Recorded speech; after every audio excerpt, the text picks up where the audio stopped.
Aye, nama akka nama qabe osoo beetu sigalee unkwaan nama qaluu miti mucaan kuni maal as biratti hubadhuati namni tokko amma ani osoo badii takkan balleessin ati amma qalti ati hin qallee ati umaa hin goone dhugaadha anaa hojja anaa badii balleessee hojjaati yoo kararra deemu jiraatti arkamte poolisiin anaa badii balleessee qabee deemamoo siif ana qabee deema gaaffii tana qofa naa deebisi.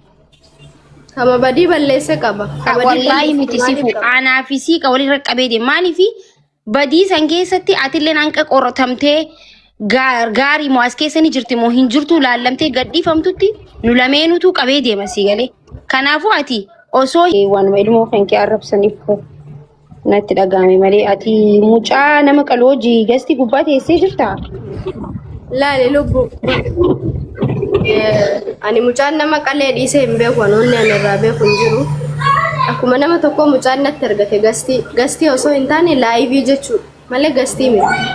Laayivii irra ture natti argate alan ture iyyuu dhimma wayirra haasa'u ture. Kazaan mucaan natti argate siifuu taatee hamma taate kana waan nutti aarteeree naan jedhe ani likardii baasee si erguun hin danda'a. Kazaan akkas naan jedheenaan aaruun akkuma jirutti aaruu maalan dhiisaa miti garuu taateen karuma lamaanii taate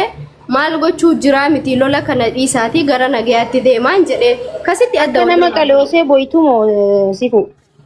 akkamiin argine ana akkamittiin argine akka inni nama qala jechuun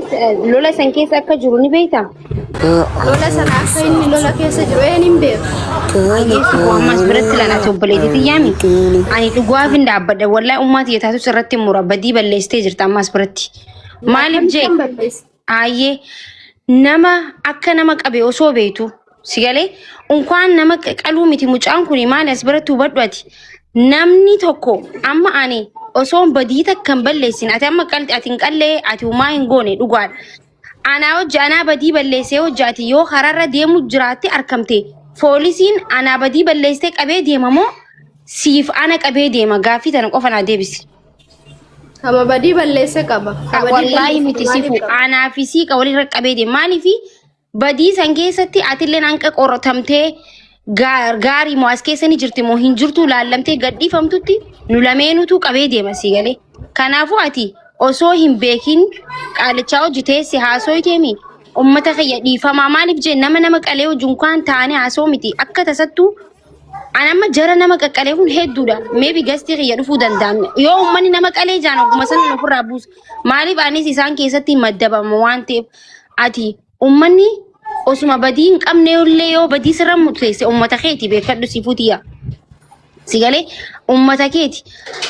keeti waan ta'eef namni hundi ummata gadi malee joorarra ummanni Oromoo sabni guddaan jaalatu kuni inni ummata gadi mootummaan ummata gadi sigalee kana dhugaa fudhadhutuma dhiifama ummata kiyyaa anaa isini balleessee jeetuma dhiifama fudhadhu maaliif jee haalli qaalicha sanii hojii namni bararra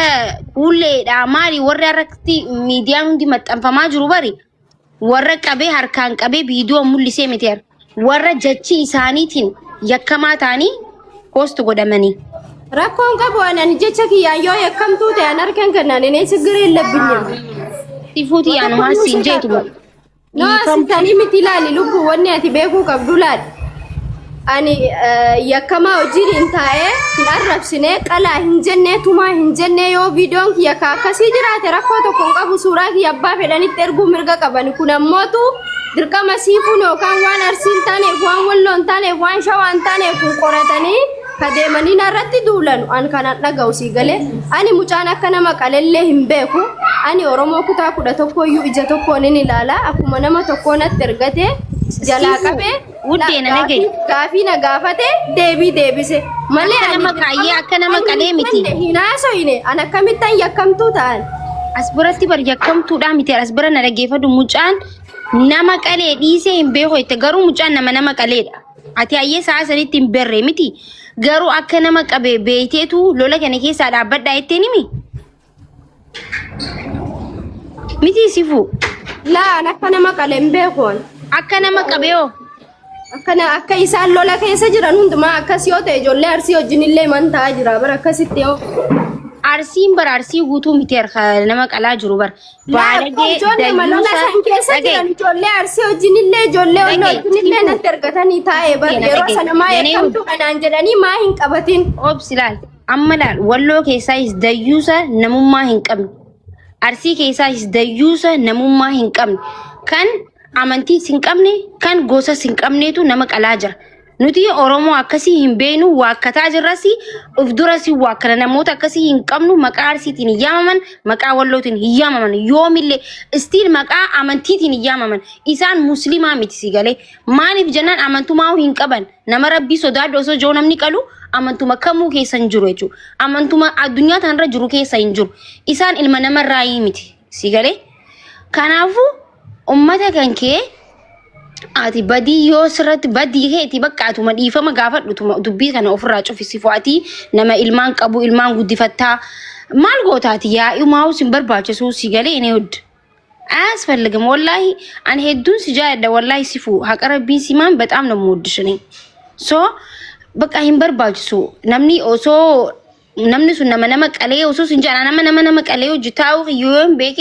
ኡማኒ ነቲ ሙፈቱ ሚታ ኦፊ ያው ዲፈማ ኦፍጋ ፈደ ሲገሌ Sigala jira wannan sinjo. La inna gajira la lubbu ani ifama nama gaafachuun kuni chun anaaf jechi na haase kuni osoba ifama gaafachuun anaaf waan qallalidha waan simbili garuu ifama gaafadhu namni kara biratti sirraa fudhata dubbiin sinjo tana dhagayme mee dhagay dubbii tan nuti gaffageessine waa laallati. Namni kara bira sirraa fudhata akka waan biraa bakkaati waan kun si gammachiisetti namni fudhatee kara biratti sirraa deemaati obboleetiti jedhiifama gaafadhu dubbii tana ofirraa cufi dubbii tana namni unkaan dubbii tana keessa jiraateeti miti waan kana ayyaamamu miti ka waan kana keessa hin jirree lubbuu sodaataa jirti namni wallahi kara bira sirraa fudhata ati miskiinaa ilmoo guddifatta dubbii tana ofirraa cufi namni kara fageesse waan biratti sirraa fudhata wallahi laazim ni beeyta miidiyaa kana irratti illee Ijoollee sagadaan.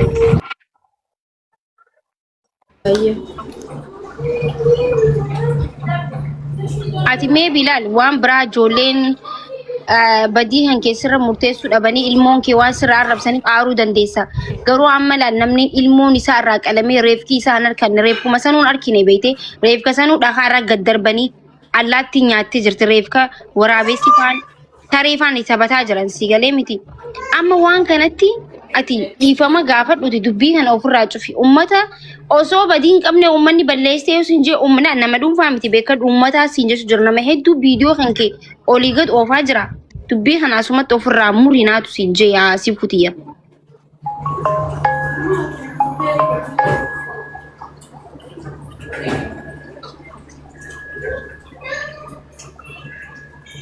La rakkoon qabu ani sigalee muka jigetti qottoonni baay'ata ani ችግር የለብኝም ani hin beeka dubbiin illee garamiin akka kaate ani kanan haasa'e waan kana viidiyoon kun mucaa wajjiniin kanan taa'e laayivii gaaf kan inni natti ergate guyyaa 4 dura taateen kun yoo dhugaadhaan isaanitti dhagahame ani taa'umsi mucaa wajjiniin taa'e kun yoo isaan quuqe guyyaa 4 guutuu maal gochaa jiran si galee an qofti ammoo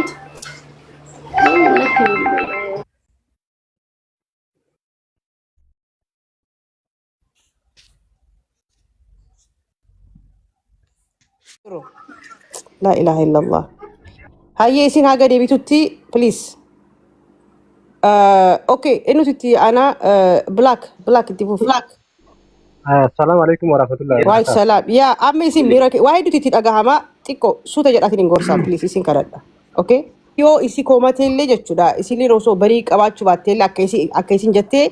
ilmo isif jettani hamili sin cabsina please haye black tifufi amma isi wahe duti dhagahama kanaaf mira keessa senti haye black tifufi yalla dhiigaasi micoyattiin ammallee mira keessa jirti yaa itti laalida yoo arabsiilee suuta jettani booda gorsa malee deebii hin kenninaaf isi waan fite hajattu booda irratti hin fahamti isaan please isin kadhadha haye black tifufi no wanni jechuun amma ijoolleen as keessa jirtu hundiyyuu dubbattu jechuun waan miira isaanitti dhagahame yookiin immoo gochoota kana dura takka hin raawwatamneetu waan raawwatameef nama kana hundaayyuu akkanatti miira keessa galcheetiin dubbachuu jira malee namni duraanuu hin du'a. argitee namni wallee hin ajjeesu nu ka wallolleen immoo nu ijoollee argeeti wallollee ijoollee jimmaati wallollee asiin immoo jeebiiti ijoollee wallootillee kana dura ijoolleen teene wallolteetiin hin jirti takkaa ilaahan gar'aa kana jechuudha gocha namarratti dhala namarratti hin raawwatin mucaa kanarratti waan raawwatameef tokko lammaffaa immoo also inni beela na baasatiin ajjeesa mootummaan bar yoo sijjeessu hidhaate jechuun waa si nyaachise sijjeesa inni immoo beela garaafuu beela waan nyaachisaatiin ajjeesaa jedhee lammaffaa haati tiyya nama leen qabdu ilma haadha tokkichaati soon muluun obboleettii qabnaa obboleessa qabnaa dhala irraa baane qabna wallaahi wanni akka jechuun akka gocha kanaatiif jechuun akka maatii mucaa kanaa garaa nama nyaatu jechuun agarraa miidiyaa jechuun tiktookii gara tiktookii dhufe naannoo waggaa lamaati fi sanii oliiti garuu gocha maatii kanaa garaa na nyaate agarree abdi bilisummaa dhaqeetiniin bira dhaqeetiniin mucaa warra arsii lixa viidiyoo waraabe abbaa mucaa kanaa waan jedhu haati mucaa kanaa waan jettu ilmoo inni mucaan kun dhiiseetiin hin biraa deeme haati warraa mucaan kun dhiiseetiin hin biraa deeme waan inni jedhu jechuun dubbachuu hin dandeenyu re soo kun gocha ulfaataa gocha jechuun akka kutaa 11tti mataa nu gaccabsu gocha jechuun oromummaa keessaa nama baasu odoo oromummaan jechuun kan nama irraa fuudhamee namaa kennamu taate namni addunyaa kanarra jiru jechuun namni tiktook kana fayyadamu namni ofirraa hin mulqine jiru garuu oromummaan namarraa mulqama argite dirqama wajjin nu jiraachisa huno laal viidiyoo isaanii ni qabda argiteetiin hin jirta abbaan kun maal jedhe isa guyyaan sareen na nyaattee jedhe waan garaas nyaatu ilma dhiiraa taatee humna dhabdee like silaa nama gumaa baaftaa baraka akka dhiirummaatti jechuudha haatilleen bar ilma ofiif bar gumaa baafti garuu hiyyummaa fi dadhabinatu akkana isaan godha sagalee haadha tiyyaa na dhageessisaatti achi booda na ajjeesaa wayne baqa du'e rabbi rahmataa godhu fi garuu seenaa dalagee deeme seenaan isaa maali wayita isa qalu hedan obboleessa kiyya jedhe abo please mute narraa godhi please obboleessa kiyya please obboleessa kiyya jedhe argitanii kabiraa immoo saahiba harargee waliin ta'e viidiyoo isin fiduu barbaada warra kana gootan gorsa kennee ture jechuudha viidiyoo takkarra argitee nama nagaa nama miskiina ajjeesan nama takka namaaf haasidummaa kan qabne obboleessa kiyya habibi kiyya garaa nama nyaata sammuu kenna keessa aan hirriba rafuu hin dandeenye wallahi namni na beeku urga qaata post godhe bakka hirriba na dhorge jechuudha wanni isaa maatii miskiina ajjeesan maatii miskiina okay namni biraa itti anu itti fufa please yaa rabbi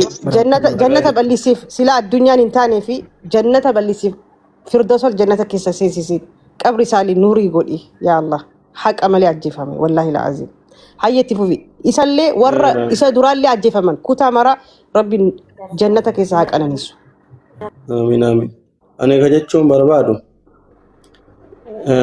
nama jechuun dhiifama naa godhaati namni gaafa miira keessa nama biraatu jira ifama tartiibaan osoo deemine nama biraatu jira barsi bira hayyee no tartiibaan ifama shamsi basha itti fufi tartiibaan haa deemnu snofeer ifama garuu waan baay'ee jechuun barbaanne bisha qoy shamsaddin bishaan itti haafufu please ifama okay bisha itti fufi kaasa keessanitti galatoomaadha ani wanni jechuu barbaadu waan gabaabduudha innis waa yaada shanessi fuuti gochi kun ammoo dhugumatti gocha takkaa namni tokko Oromoo keessatti Itoophiyaa keessatti dhiisi addunyaa irratti gocha ta'an natti fakkaanne namni akka horiitti albeetti jijjiiranii horii iyyuu qalu yoo barbaadan jalqaba albee qopheeffatanii qaratanii muruu isaa adda baafataniiti gara horii sana qaluutitti deeman. Mucaa kana wallaalteeti illee miti haati siifullee hin beeti duraa fooloo walirraa qabna jedhaarti. Akkam naga jiraattanii bakki akkami hundi keessanuu?